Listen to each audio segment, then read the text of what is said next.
Yokoso owashitare. Welcome back to part 3 of the story of the rebellion of Taira no Masakado, the first samurai. So this is part 3, so if you haven't seen parts 1 and 2, please check those out because that way you can be caught up on the story and the rest of this will actually make sense. But I've got no preambles, nothing to explain, so let's just get right into the story. When last we left off, Taira no Masakado had declared open rebellion against the imperial government, the emperor, and the court in Heian. Heian's the capital, by the way. And news of this reached the emperor, of course, and the emperor was so shocked and so stunned that he decided that he needed to make a pilgrimage around to the various temples and shrines in the area surrounding the capital to request the divine aid of the gods and the Buddhas, because this was a rebellion like they had never seen before. Taira no Masakado had conquered several provinces. And so, Masakado, after taking control of the levers of government in the province of Sagami, he immediately headed back for Shimousa, which was close to his hometown. That was one of the provinces he particularly frequented. And he arrived basically back home, took a little minute to catch his breath, but wasting no time, he immediately gathered even more soldiers to his cause, and then he went to Hitachi. Or rather, he headed for Hitachi, which again was another one of the provinces that he frequented. Now, Masakado had already taken control of Hitachi, so why was he headed there? Well, he believed that the remaining enemies who were out to get him possibly were in Hitachi, and so he left with the express purpose of seeking them out and crushing them. And right as he made it to about the border of Shimousa and Hitachi, he ran into a group of Fujiwara men. Now, the Fujiwara were probably the premier aristocrat family in Japan at the time. The Fujiwara controlled the emperor. They controlled the imperial throne from behind the scenes. They were the richest, most powerful family in the country, bar none. And because of that, they had descendants and members of their family all over the country, even in the backwoods eastern part, which is how they viewed the eastern provinces where Masakado was from. But Taira no Masakado ran into these Fujiwara men at the border. And normally you might think, well, obviously they're going to try to capture Taira no Masakado. They're there to defeat him. They're there to stop him because obviously the Fujiwara is so deeply intertwined with the imperial throne that of course that's what they're going to do. But that isn't what they did. Because these men, turns out, were big fans of Taira no Masakado. Who knows, maybe he had done some favors for them, we don't know. But when they met Taira no Masakado, they threw a big party for him. A grand feast. There was probably song and dance, all of the warriors were taken care of, their needs were met, and everything was fantastic. But Masakado had a job, and that was finding and destroying his enemies. So, obviously these men are his allies, so he asked them, "Good sirs of the Fujiwara, where, pray tell, might I find my cousin Sadamori and his men? Tell me where they are." Now again, if you remember, I believe from part 1, Taira no Masakado had a cousin by the name of Sadamori. We're going to just refer to him as Cousin Sadamori so you don't have to keep track of all the names. But Cousin Sadamori was the son of a man by the name of Taira no Kunika. And Taira no Kunika was a man who was killed by Taira no Masakado in the course of all of the various fights and wars that Masakado had had in the east. And because of this, Cousin Sadamori had sworn to avenge his father by killing Taira no Masakado. However, at the time, Masakado was the strongest, most powerful warrior in the country. And what that means is not that he was technically the most physically powerful or that he was the most skilled with the bow and arrow, but rather that he had under his command the greatest number of troops who were also the most skilled of warriors. And so, knowing that Cousin Sadamori had it out for him, Masakado wanted to find Sadamori and his army and destroy him. And thus he asked the Fujiwara, "Where is Sadamori's army?" And the Fujiwara men simply turned to Masakado and said, "My lord, unfortunately we do not know. For it is said that Sadamori's men are like the clouds, in that they never rest in one place, but constantly shift and float from area to area." So unfortunately that was Masakado's answer. But it was also during this party and during this time that Masakado received a piece of good news. It turns out that in some way, they had actually captured the wives of Taira no Sadamori of cousin Sadamori, and 2 other enemies of Masakado, Minamoto no Mamoru and Minamoto no Tasuku. These women had now come under the control of Taira no Masakado, which was good news because, you could use them as bargaining chips. Obviously, you could hold them as hostage. This was good news, this was power for Masakado. And the thing about Masakado is he was a ferocious warrior, a stalwart, terrifying enemy. However, he was not a total barbarian. And so he understood that, as the story says, a woman should not be exposed to shame. That is a very rough translation. And I'm not going to go into detail to what it exactly means. If you want to know more, you can go ahead and watch Game of Thrones, and specifically Khal Drogo talk about this is the way of war. But essentially, it doesn't take much to understand what happens when men who deal in blood and iron and violence come into contact with beautiful women. But again, Masakado understood that this was wrong, and so immediately upon hearing that they had captured these women, he sent out a decree that they were not to be exploited in any manner. Unfortunately for these women, though, this order from Masakado to keep the women safe hadn't reached them in time, and Masakado's men had done what no decent human being should ever do to another. I don't know exactly why. The story is very light on details. All it says is that after this, Masakado released them. I'm under the impression that Masakado then decided that, since we have wronged them, since they were wronged under my watch, it is only fair that I let them go. So, I'm not going to comment any further on the morality of the situation. It's obviously a terrible thing, but it is what it is. It's in the story, so I will let you draw your own conclusions from there. However, time passed, and Masakado remained in this one area. Apparently it was a good area, it was a defensible area. I believe it may have actually even been where Masakado lived, quite frankly, because at the beginning of the story it does mention that Masakado specifically frequented Hitachi and Shimousa, and that's basically where they were, on the border of those 2 provinces. And time passed, and they received nary a word of the whereabouts of cousin Sadamori and his army, nor did cousin Sadamori and his army ever attack Masakado. But the thing about armies is that even though Masakado had a huge army for the time and the place, it was roughly about 8,000 men strong, that is a lot of mouths to feed. And these aren't like little children. These were big, stalwart, strong warriors. They ate a lot, and it is expensive to upkeep them. So, having heard nothing about cousin Sadamori and his whereabouts, Masakado decided, maybe we should send the men back home so I don't have to feed them, they can fend for themselves, and that way when all of these hot-blooded warriors who are itching for a fight don't have anything to do, they don't cause any further trouble. So that's what Masakado did. He sent them back. Of the 8,000 men he had, he sent 7,000 of them gone and left about 1,000 under his command. But eventually Masakado would come to regret this decision, because it was precisely then, maybe it was because they had spies or scouts, we don't know how, but news of Masakado sending his troops back made it to cousin Sadamori. And cousin Sadamori immediately went to another man, a very important man, specifically a man who was given the title Oryoshi.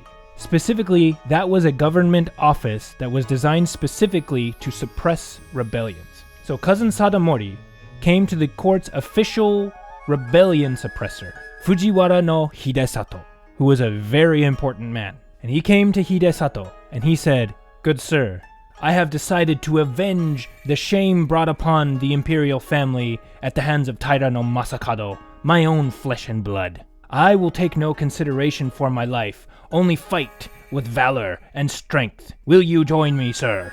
And Hidesato agreed that he would, and these 2 men combined forces, and they went after Taira no Masakado, who had just sent the vast majority of his troops back home. Now, for whatever reason, Fujiwara no Hidesato's army was the one who got there first. They arrived in huge numbers, and as soon as news of this reached Masakado, he was understandably very surprised, like, holy crap, this came out of nowhere, I've never met this guy, but he was left with no other options. He gathered what troops he had, he probably sent out word to the other troops he had just sent home, but knowing that they would not be able to get there in time, he went out to meet his foe, Fujiwara no Hidesato. And they did, they joined battle, they fought. But the difference is that Hidesato, in particular, was a very cunning, clever man. Specifically, the term that they use is hakari kashikokute. Hakari means to like measure in one sense, but it means to plan, to strategize. And kashikok, or kashikoshi, means intelligent, clever, sly. And so it didn't take long before Hidesato's army gained the upper hand and began to smite Masakado's men. And at this point, cousin Sadamori then arrived with his own army, and increasing the enemy's numbers to a huge degree. It became very clear that this was not a battle that Masakado could win. And so even though his men fought valiantly, he made the decision that they needed to retreat. They needed to break and take a run for it, and that they would go into hiding, they would regroup later, and then they would strategize and attack at a better, more convenient time. And so that's precisely what they did. They made for a place called Sashima, specifically the northern part of Sashima. Judging by the name, it sounds like it's an island, although it doesn't mention anything of them crossing water, so it could just be the name of a place. But they ended up taking residence in the northern part of a place called Sashima, and there they went into hiding as best as they could. Now, the forces of cousin Sadamori and Fujiwara no Hidesato didn't immediately pursue after these men. Instead, having now run Masakado out from his holdings, they went around and they burned Masakado's home and all the homes of his followers, one by one. They wanted to make sure that never again would Masakado be able to amass a force to rebel against the government. And at this point, Masakado's army, originally 8,000 men strong, and then down to 1,000 for Masakado sending men back home, and now it was down to 400 having lost the battle. He had lost over half of his men. Him and his 400 were in hiding, just waiting for good news, waiting for a time to strike, waiting and hoping that they weren't going to get found and destroyed.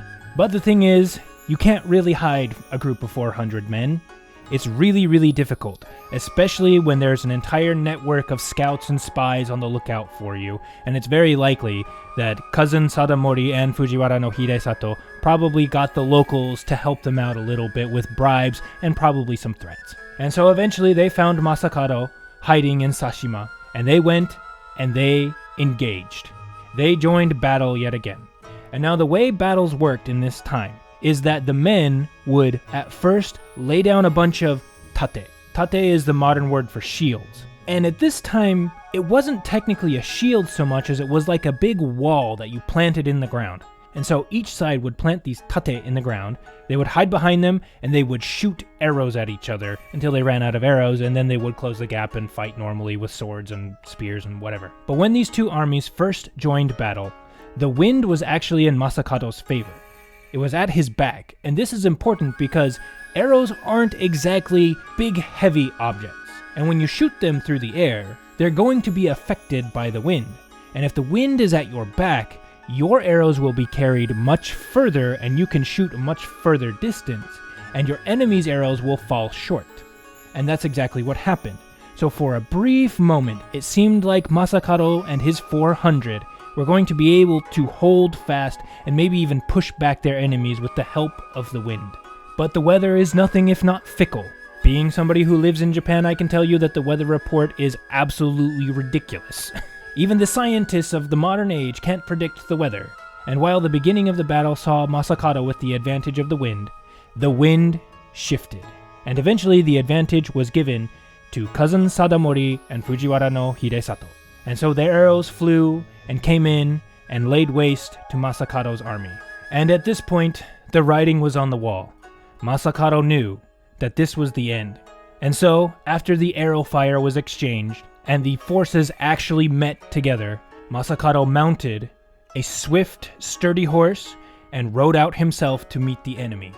And he fought. He fought courageously and ferociously and mightily. But eventually, he grew tired. His horse began to slow, his arm began to swing with less strength and less accuracy than before, and eventually a solitary arrow came flying from the enemy's side and struck Masakado right in the center, who fell from his horse to the earth and died. And as soon as cousin Sadamori and Fujiwara no Hidesato saw this, they sent one of their own stalwart warriors out to go and take Masakado's head, because that was the custom at the time. If there was an enemy that was felled, it was custom to take the head as a trophy and then present it to whatever authority commanded you to go after this enemy. And that is exactly what these men did.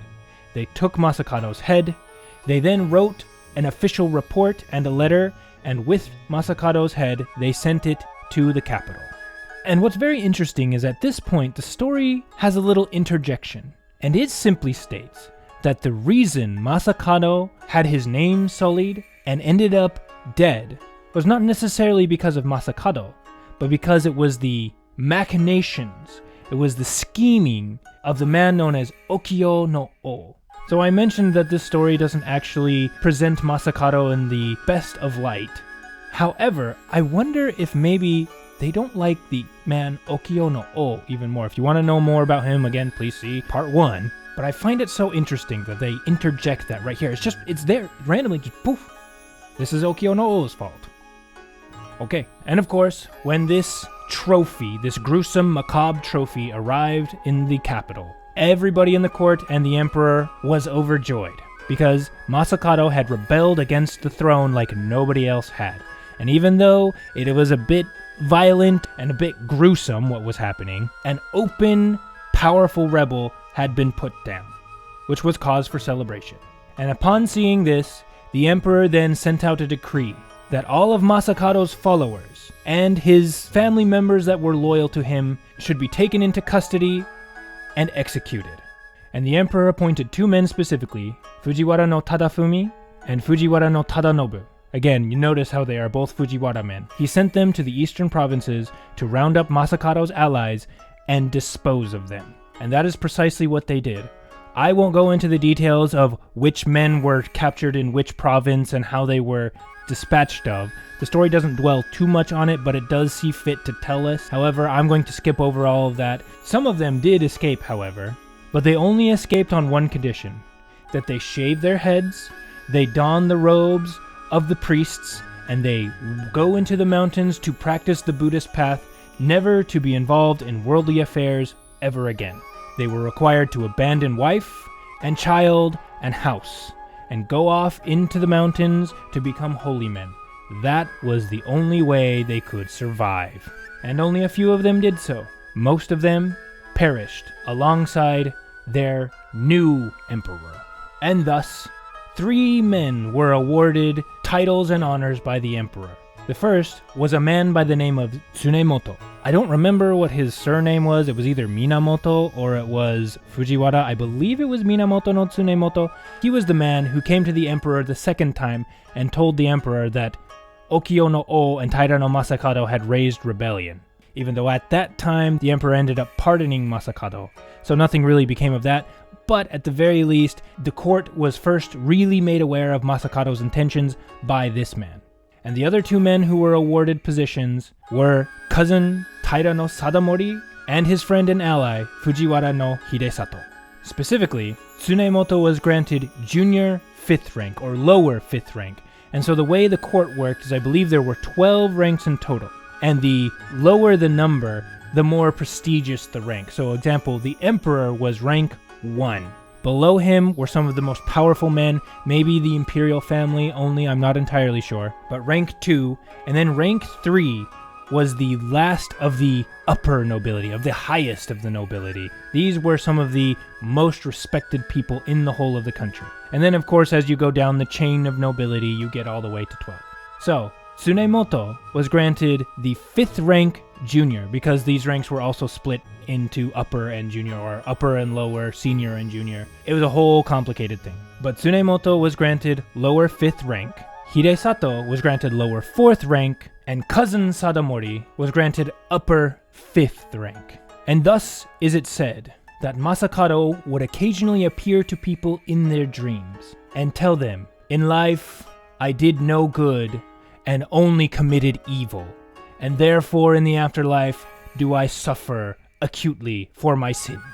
And that is a bit abrupt, but that's actually where the story ends. But that's not where this video ends, because there is some more to this story. And you can find these stories elsewhere on YouTube or on the internet. But Taira no Masakado is considered one of the 3 great villains of Japanese history, and one of the 3 great vengeful spirits of Japanese history. Because the story goes that after Masakado's head was presented to the emperor and to the court, it came back alive and it flew back to the Kanto region, these eastern provinces, and was eventually buried near here, around this area. Now the thing is the gravesite for Masakado's head is still there. It's actually in a very prominent area in downtown Tokyo, a very nice area, very upscale area. It's actually on some prime real estate. But the thing is multiple times people have tried to develop this land. People have tried to build atop of it. And yet, every time that's happened, weird things go on. The people in charge get sick, or they fall into some kind of accident, and they die. People have died trying to build here. And so now, prevailing legend is that Masakado's spirit will attack anybody who tries to disturb his grave. And you know, I have something to show you. So, I am on my way to go see the grave of the head of Taira no Masakado. It is in, like I said, a very nice area of Tokyo, as you can see from behind me. And yeah, let's go check it out. So that says Taira no, well, it says Masakado Zuka.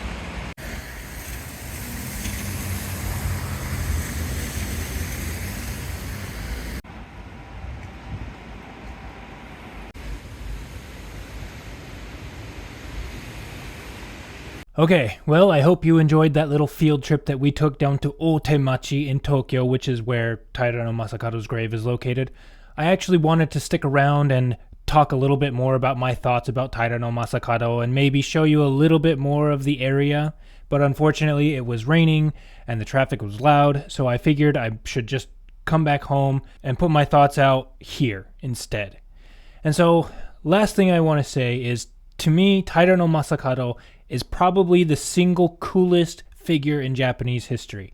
He was an early samurai, he fought for independence, and as you can see from the story, despite the label that the members of the court gave him of being a rebel and an evil person, of a villain, it seems much more likely to me that Masakado was actually just trying to fight for independence for his people, the people that he considered his people. As you can remember, he didn't kill any of the governors that he sent back to the capital. He understood that a woman's dignity ought to be respected. Twice in a row, he was pardoned by the emperor and the court for accusations leveled against him. And so I have to wonder if maybe he was actually just a really good guy who ended up being on the wrong side of history, shall we say. But what's very interesting is at this gravesite, that little placard that you saw at the gravesite, it actually goes on to explain that to the locals around this area, Masakado was actually a hero. He wasn't a villain, and because of that, he is now revered as a god, a protectorate god of the East, of the Kanto area, and of the warriors too. So that's where I am going to end it. If you enjoyed this video and you enjoyed the little jaunt we had to Masakado's grave, please give the video a like. If you want to stick around to hear more stories, because although we are done with Taira no Masakado, there are plenty more stories to come, and there are plenty more stories about warriors and early samurai as well. So please subscribe to the channel if you want to keep abreast of news about those. And I'm also told that you might want to click the little bell icon or something like that too, because sometimes notifications don't make it out, and that's the best way to make sure that you stay aware of when new videos come out. And yeah, I want to thank you one final time as usual. Ito katejike no koso haberikere, and hopefully we will see you next time for a new story involving a new warrior who was also a rebel. Lots of rebels in ancient Japan, apparently. Anyway, we'll pause it there. Oh, we'll be done there. We'll see you later. Goodbye.